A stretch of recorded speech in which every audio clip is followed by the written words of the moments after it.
Hello, Facebook. Hello, Instagram. Welcome, welcome, welcome. I'm positioning my camera. Ooh, boy. Good morning. Good afternoon. Happy Tuesday. This is your Ask Shelly segment. I'm Shelly Fan. I am your emotional intelligence expert. Just give me one moment. I just want to make sure that everything is online here.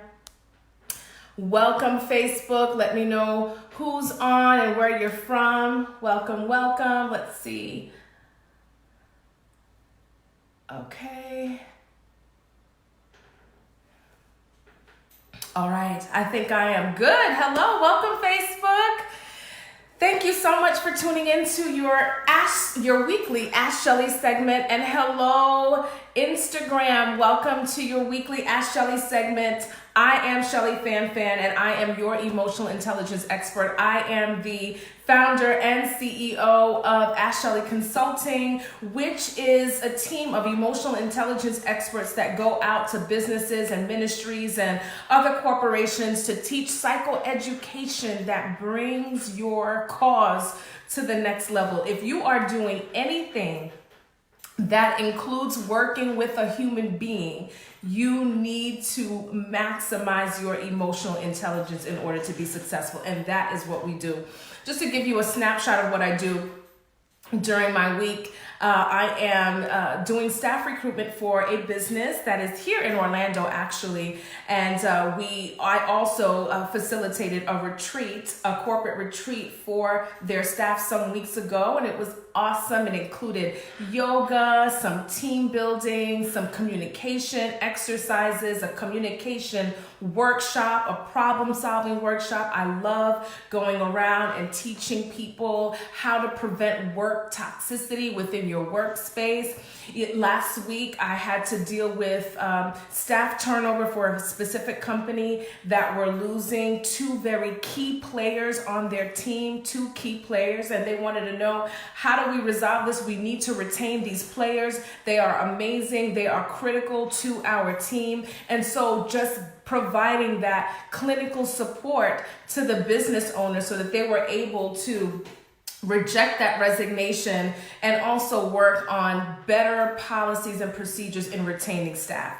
All business owners have to be intentional about retaining amazing staff, and that requires a financial investment as well to make sure that you are pouring out into your team so they have no reason to leave. A business owner that sets out and really invests in the growth of their team and making sure that you are introducing new information to your team is a business owner that is extremely smart in knowing how to keep people connected to the vision and keep people supporting the vision, right? Because you can have people that understand it, but supporting and being loyal to it, that requires specific procedures, being very intentional about retaining amazing team members. So if you are a business owner or aspire to be a business owner and emotional intelligence is not your thing, reach out to Ask Shelly Consulting, www.askshelly.com,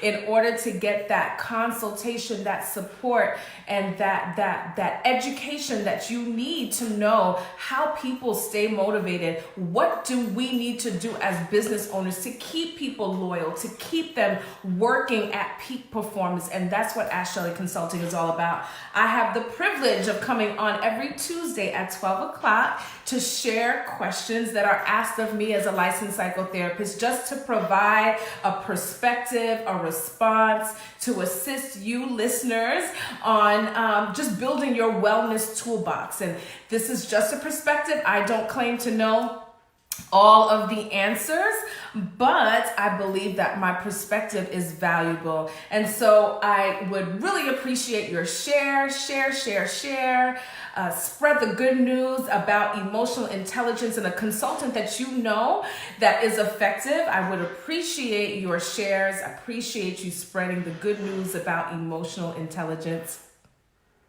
Hi, I see there are more people logging on to Facebook. Hello. Okay, so let me go in. So one of my accountability partners called me out on a person that submitted a series of questions that were more personal than it was about emotional intelligence. And I was like, well, no, that's not what my lives are about. So let's just skip over, randomly choose another question. And they were like, oh, so you're not authentic. Is that what you're saying? I'm like, oh, okay. All right, well, send me the questions and I will address some of the personal questions that was asked from one of you valuable listeners. I did not have an opportunity to prepare, so they specifically and intentionally did not send the questions till right now, which is why I logged on about a minute or two late. And so I'm going to go ahead and ask those personal questions that were said specifically about your emotional intelligence expert, and then I'll go into the question of the week. Okay, so the first one, let me go into my email here, is how old are you? This is not fair. I don't want to ask.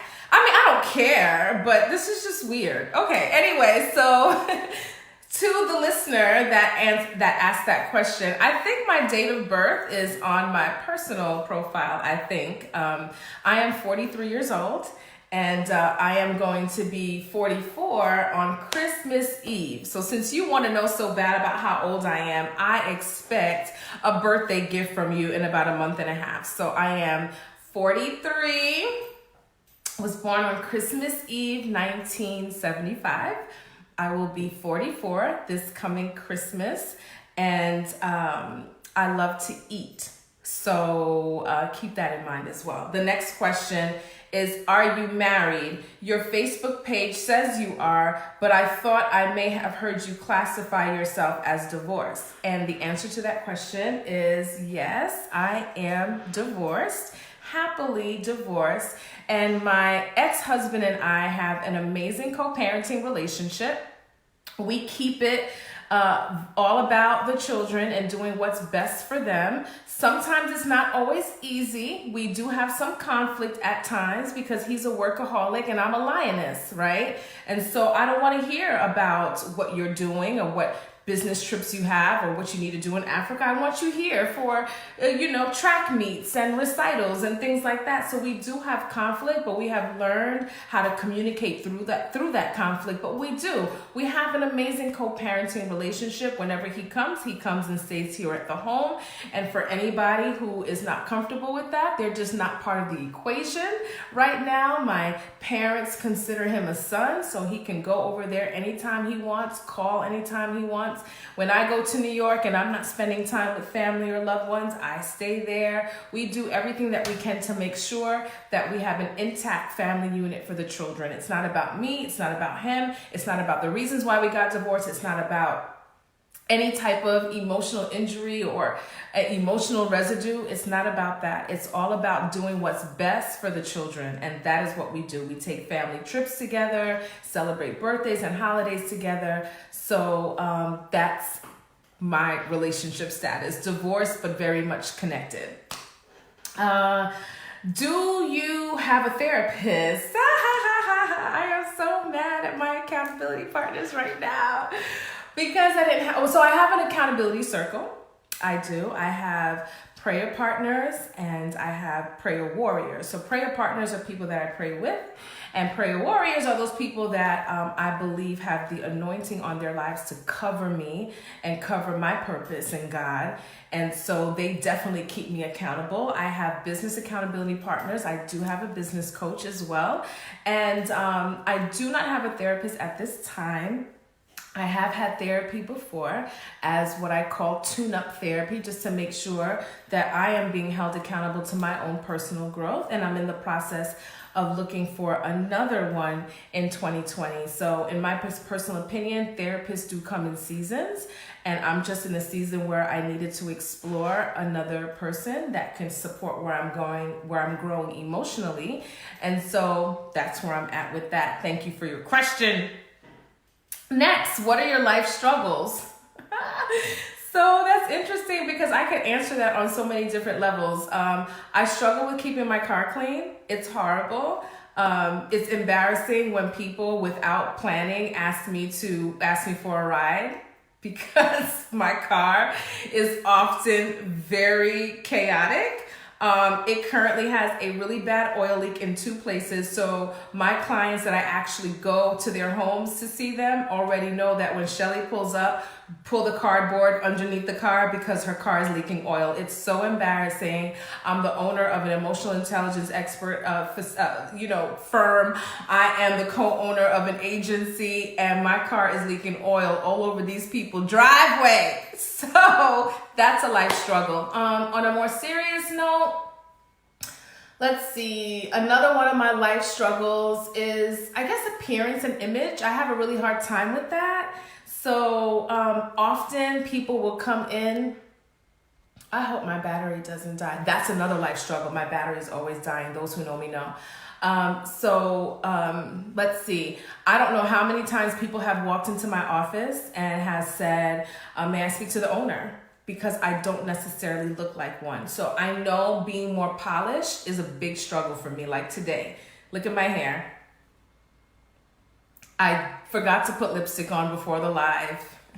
My eyebrows need some maintenance, and I'm not very good at applying makeup. So, hi Amber, hey Sharday, hello Yafrica, and I cannot see and that's another life struggle, I need glasses. So, I do, and I know while I'm joking about it, it really is a big thing, like I really need to be polished, I should be able to pull clothes together and make sure my hair's on point all the time, but that is not my thing, so that's another life struggle.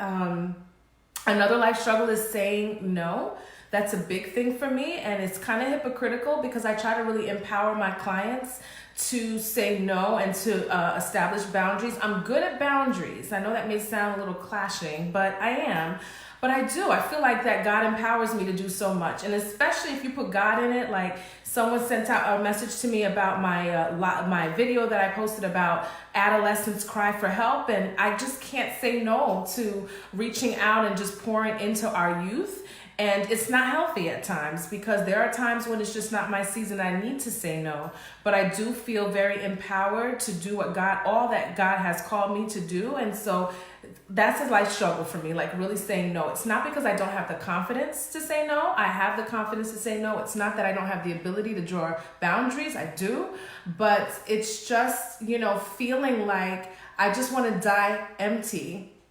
But I want to make sure that I'm also taking care of myself along the way. So that is my exposure, and I hope that this is the end. No, there's one more question. Oh my God, I want to get to, I don't like talking about myself. Okay, so I have sent 2 questions that have not been highlighted yet. Oh, this was a question from a listener. I have sent 2 questions that not have been highlighted yet. Are there questions that are considered inappropriate? So I got this message from someone who had sent a message, and I'll let you know what it was. And I was really struggling with it because it really causes some really intense conversation, and it causes and it needs follow-up. And also I felt like I need to be very intentional about protecting smaller ears, like those little kids and the children that don't necessarily have all the supervision that they require, that may be logging on to lives and following lives.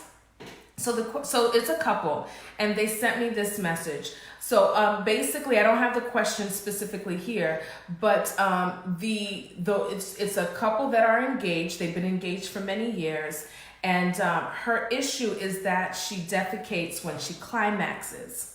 It has caused a lot of situations within their intimacy and their sexual relationship. And I have had a really hard time presenting that question on these lives because I feel like I am responsible for what it is I present on these lives, and I have to be very cognizant of the fact that there may be people or children or adolescents or teens that are also listening in. And so I have decided as a result of this, and thank you so much for holding me accountable, I have decided, I had a strategy session on Saturday, and then I was like, oh, okay, God gave me the download. I'm going to have an Ask Shelly Uncensored segment. An Ask Shelly Uncensored segment. For those of you who are interested in joining in and listening into this Ask Shelly Uncensored segment, email me at info@askshellysegment.com. AskShelly.com. info@AskShelly.com. And all you simply need to say is, I want the link. That's it. I want the link. info@AskShelly.com and say, I want the link. It will be an Ask Shelly Uncensored segment where I address all of those juicy questions you guys have sent about sex and intimacy and orgasm and where can I find my G-zone and all these other things. I just want to make sure that I do it in a way that I know that I'm at least talking to adults. So I don't mind sharing my perspective on those questions, but I will do it in a different forum. So again, email info@AskShelly.com. I'll make sure that you get that link and invite you into the Ask Shelly segment uncensored, okay? All right, so let's go to the question. Here we go. Our question of the week is, Dear Ask Shelly, I am 32 years old and have been in a committed relationship for about 7 years now. Let me repeat. Dear Ask Shelly, I am 32 years old and have been in a committed relationship for about 7 years now. Several times throughout this year, I have felt strongly about abstaining from sex. My boyfriend claims that he supports me in this, but provokes me to a point where I often give in. I feel great guilt afterward because I know God is calling me to be celibate. How can I get my boyfriend to get on board with abstaining? I'm going to repeat. I am 32 years old and have been in a committed relationship for about 7 years now. It doesn't take a day to recognize sunshine. That's all I'm saying. I'm not saying being in a 7-year relationship is wrong, but 32, 7 years, come on now. Let's move on here. Let's transition to the next phase. Several times throughout this year, I have felt strongly about abstaining from sex. My boyfriend claims that he supports me in this, but provokes me to a point where I often give in. I feel great guilt afterward because I know God is calling me to be celibate. How can I get my boyfriend to get on board with abstaining? How can I get my boyfriend on board with abstaining? So, this is when I need to call a friend. Just kidding. I have a response. But I would love to hear from you. How do you get your boyfriend, your fiance, even your husband at times to buy into this idea of abstaining? Okay? So first and foremost, I want to say he will get on board when you get on board. Okay? I'm speaking to the questioner, guys, okay? So he will get on board when you get on board. And what do I mean by this? Let me speak to the ladies for a second. I just want to speak to the ladies for a second. We often say, right, and when you see me switching back and forth, that's because I'm on Instagram and Facebook. Okay, so I'm going to speak to the ladies. Ladies, don't kill me. I'm just providing a perspective. We often say that men don't listen, but it is because we condition them not to. Let me repeat that. We often say that men do not listen, but they do not listen because we condition them not to. We say, I'm done, but you're really not done. We say that these are my non-negotiables, but they're non-negotiable because you're still there. We say, I won't accept, but our actions show that we accept. So why do we expect any different? We often say, I will leave if you, I will do this if you. We repeat and we repeat and we repeat what our expectations are. When you are in a place of repetition, you just have conditioned the listener to not do what you have asked to do the first time you said it.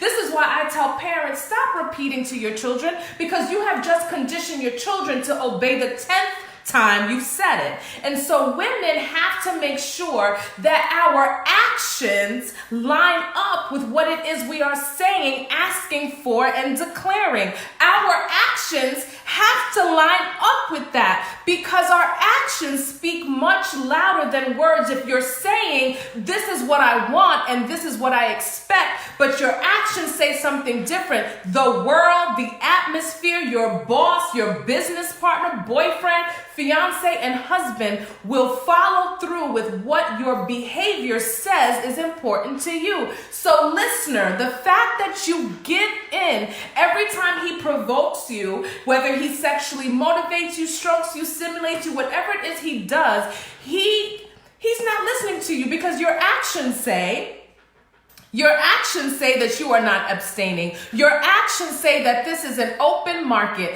Your actions say that the factory is open, that the cookies are available for tasting. Your actions say that. So when you ask, how can I get my boyfriend to get on board with abstaining? I am encouraging you to get on board with what it is you said you want. I am encouraging you to get on board. You want to abstain from sex? Your boyfriend is provoking you and he causes you to fall into this desire. He causes you to fall into the desires of your flesh. Again, I'm challenging you to get on board with what it is you said you want. So let's switch the subject a little bit. Because you want to know how to get your man on board, and I'm encouraging you to get you on board. Because if you are not on board, everything that you say is just talk. It has no power. We have to have power in the things that we say. Your yes must mean yes, and your no must be no. Women, we have to stop saying we're going to leave, and then we end up staying. I'm sorry, men. I just got to talk to the ladies. Whew. So the first thing, how do you get you on board? Let's start with this. What is your why? What is your why? We have to go back to that because listen, when my flesh has been screaming really loud, the only sound that overrides that is the cry of my why. The cry of my why. Your why has to cry louder than the desires of your flesh. Your why has to cry louder than the desires of your flesh. I often have people that come to me for spiritual counseling, for general therapy, and they are convicted to things that I don't understand what they're rooted in. I just don't. I remember having someone that came to me for therapy. She was a senior in college, grew up in church, and she went to a couple of parties, had a couple of drinks, felt really guilty, wasn't able to overcome the guilt. And so I asked her a question. Not that I was challenging the wrongness or rightness of drinking. That's not what my role is. I'm not challenging people on their belief system. I just simply ask, why is it wrong? I just need you to explain to me, why is it wrong? I'm not saying it's right. I just need you to explain why it's wrong. She wasn't able to explain why it was wrong. I've always been taught it was wrong. Great. You've always been taught that drinking is wrong. Why is it wrong? Well, the Bible says it's wrong. Perfect. We're getting somewhere. Let's turn to that scripture. As my role as a psychotherapist, I'm in the passenger seat. Because let me say this, you cannot be convicted to something you don't understand. You cannot be convicted to something you don't understand. There was a time when I asked my cousin, listen, why do you wear the dolly every time you go to church? That's just what we do. Why? Why? I just want to know why. Maybe I'm like my son, and I hate that he asks why for everything, but I just want to know why. Why? Because if you don't know your why, there is no conviction. You cannot be convicted without understanding. So this decision to be abstinent is rooted in what why? I hear you say, I feel God is calling me to be celibate, and that's awesome, and that is amazing. But you have to have a deeper why. Why? Is it because sex causes separation between you and God? Because it is a distraction from you doing what it is you need to do in God. You feel that it pulls you from your purpose. You feel that having sex with him continues to prolong this relationship that you desire to end up in. What is your why?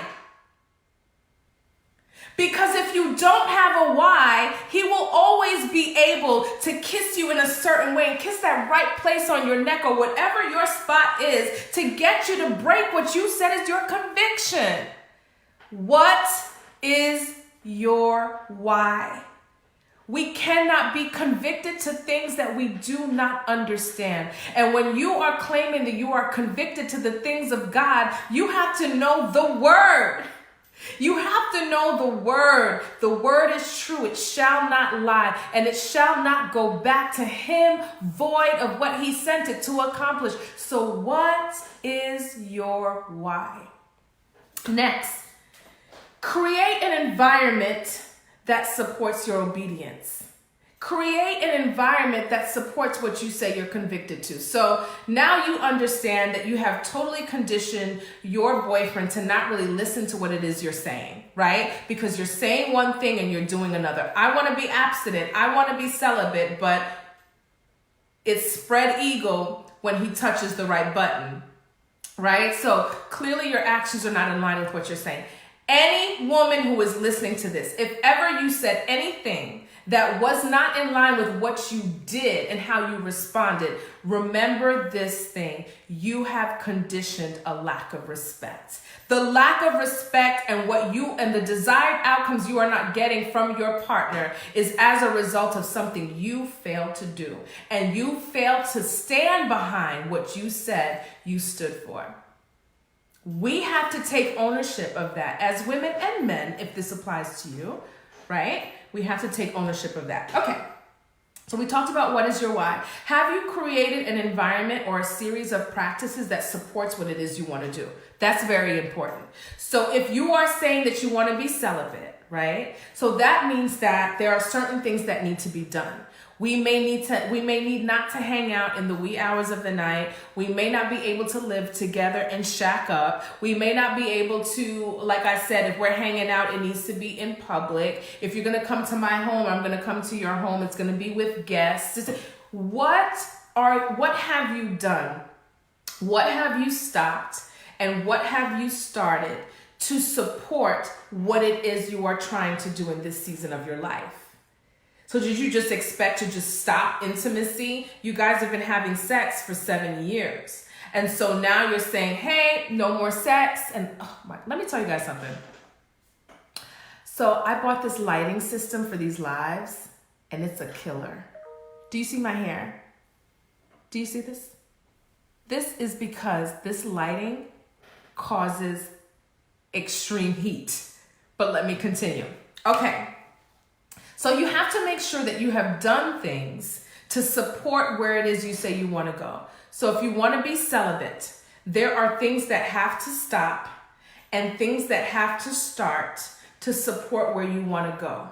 Change is defined as that place where we have identified counterproductive behaviors and actions that we have committed to stop, while we at that same place have committed to behaviors, decisions, and actions that are productive, that guide us to where we want to go, that we have committed to starting. That's change. Change is that place where we have decided, in this place, this is what I will stop, and this is what I will start, and that equals change. Often I have people that come to me and say, oh my God, I no longer need therapy. Life is so great. Things are so wonderful between me and my husband. Things are so wonderful between me and my boyfriend, or whatever it is. And I'm like, great. They're like, it feels so good. It feels good. But we're not any psychotherapist, any real psychotherapist is not in the position or not in the business of helping you to feel good. What we are wanting and should be wanting is for you to transform, not just to feel good. So change is not a feeling, it's not an emotion, it's a state, it's a place where you have convicted to stopping certain things while you have simultaneously committed to starting certain things. So when you said to yourself, I need to abstain, I need to maintain abstinence from sex, what did you decide to stop? What did you decide to start? What are those people and places and things that you had to stop in order to support where it is you want to go? So how did you take the time to create an environment, practices that support where you say you want to go? So number one, assess your why. Go deep into that word and get your why. And after you get your why, commit to certain things that you need to stop and start to support the abstinence that you're wanting with your fiance, your boyfriend, your whatever you identify him as, right?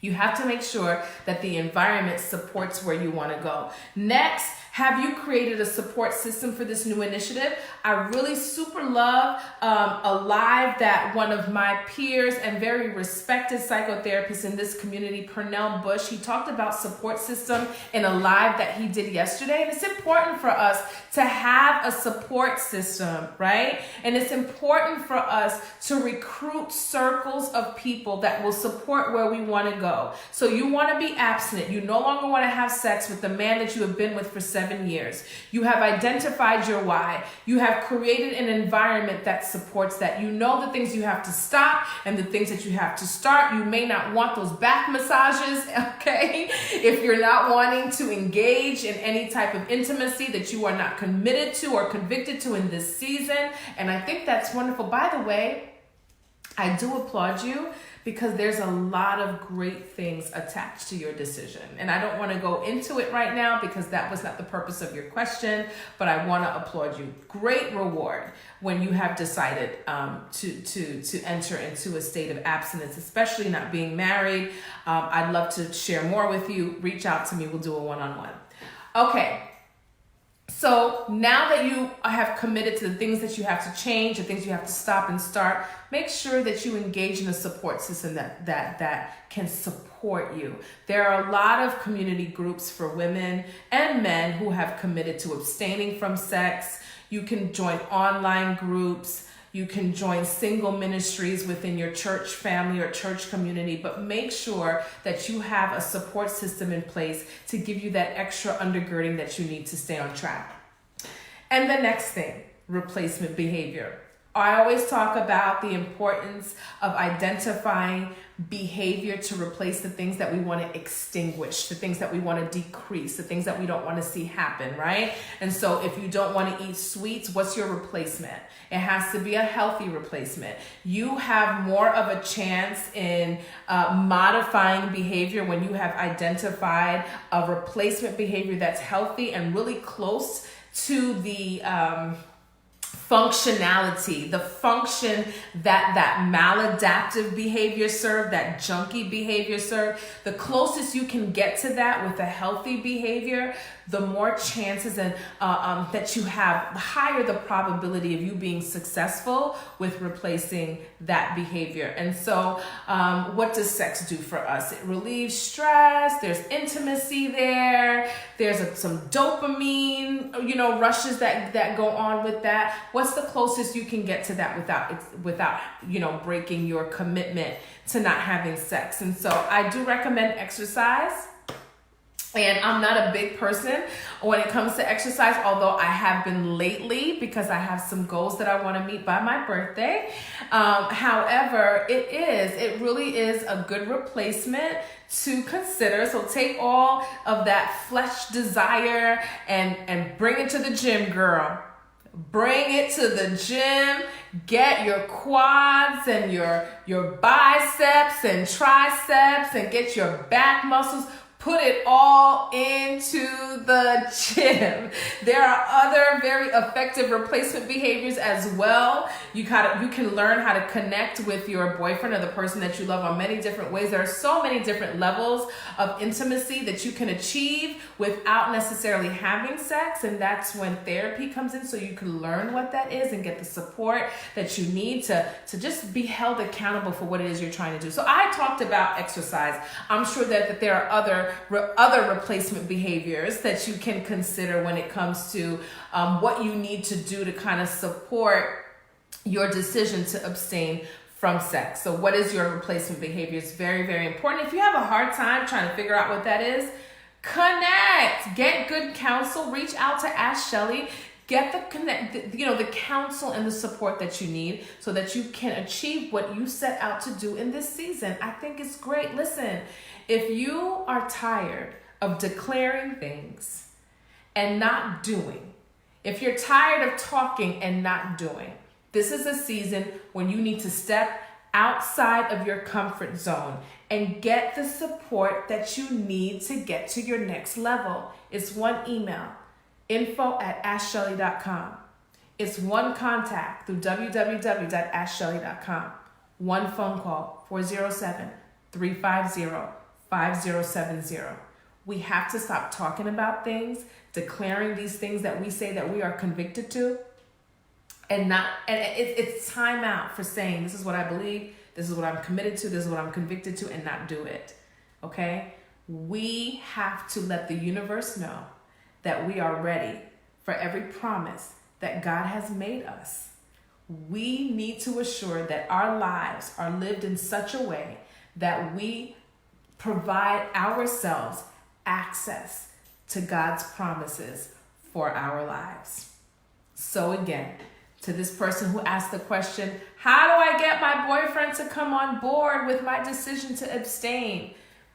Know your why. Stay committed to your why. Assure that you have created an environment and have invited life practices that support this decision that you have made to abstain. Make sure you have a support system in place to not only hold you accountable, but to give you that healthy distraction and the support that you need to say and live out what you said you want to do. And lastly, it's important to find a replacement behavior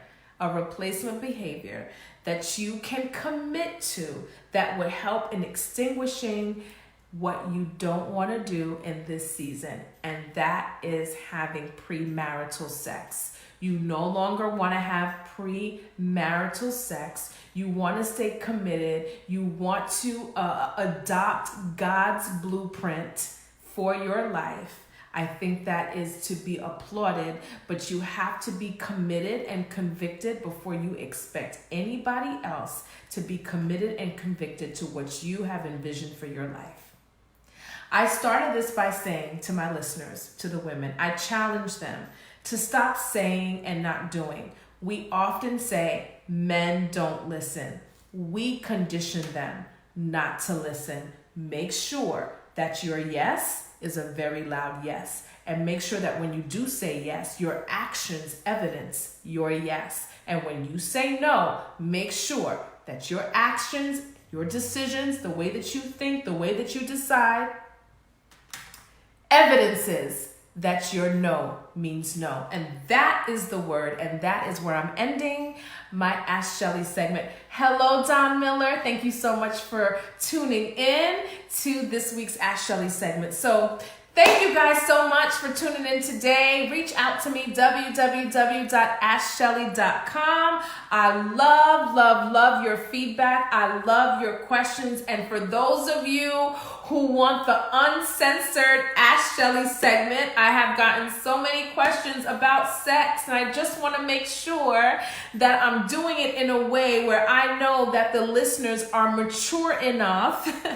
to hear how you can take and prolong your orgasm. I don't want to do it on a Facebook Live, and I hope that you can respect that. But if you want to know and want to tune in with your husband, email info@askshelley.com and I will send you an invite to the Ask Shelley Uncensored segment. Again, thank you so much for your support. Be great, do great, dominate, be all that God has called you to be. And thank you for tuning into this week's Ask Shelley segment.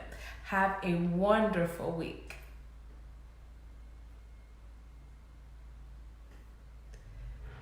Hi, Facebook. Lorene, and I don't know who else is on. Hello. I just ended my Instagram. Anybody have questions before I log off? I did this the other day with Instagram. I was just logging off, and then like 10 people logged on with questions. I was like, oh, okay. So now I'm giving Facebook a chance. Who's on? Anybody have questions before I log off? Woo! Let me tell you. So I don't know how many of you do lives or have set up like this home studio for yourselves. But I have. And last week was the first time that I used the lighting system to do this. And I couldn't, I've heard that the lighting is like literally sitting under a heater. You see my hair? So in about another hour, it'll be an afro. It is hot under these lights, but gotta do it. Thank you guys so much for logging in. And the person who asked all those personal questions, thank you, because I needed to get out of my comfort zone, I guess. I hope this was helpful to you all. Share, and I'll see you next week at 12 o'clock. Bye.